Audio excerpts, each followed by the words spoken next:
June 21 ಜಗತ್ತಿನ 196 ದೇಶಗಳು ಸೂರ್ಯನೆಡೆಗೆ ಮುಖ ಮಾಡಿ ನಿಲ್ಲುವ ದಿನ. ಭಾರತದ ಪುರಾತನ ಯೋಗದೆಡೆಗೆ ಹೆಜ್ಜೆ ಹಾಕುವ ದಿನ.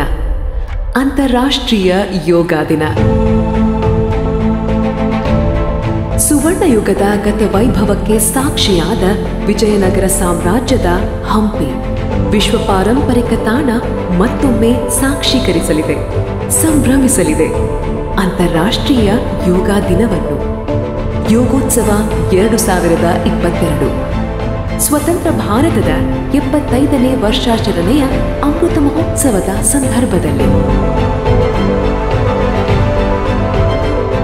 ಶ್ವಾಸಗುರು ಶ್ರೀ ವಚನಾನಂದ ಸ್ವಾಮೀಜಿ, ಶ್ವಾಸಯೋಗ ಸಂಸ್ಥೆ ಬೆಂಗಳೂರು, ಪಂಚಮಸಾಲಿ ಜಗದ್ಗುರು ಪೀಠ ಹರಿಹರ ಇವರ ನೇತೃತ್ವದಲ್ಲಿ ಮತ್ತು ಶ್ರೀ ಆನಂದ್ ಸಿಂಗ್ ಪ್ರವಾಸೋದ್ಯಮ ಸಚಿವರು, ಕರ್ನಾಟಕ ಸರ್ಕಾರ ಇವರ ಮಹತ್ವಾಕಾಂಕ್ಷೆಯ ಯೋಗೋತ್ಸವ ಕ್ಷಣಗಣನೆ ಕಾರ್ಯಕ್ರಮಗಳು ಹಂಪಿಯ ವಿವಿಧ ಸ್ಮಾರಕಗಳೆದುರು ಅನಾವರಣಗೊಳ್ಳುತ್ತಿವೆ.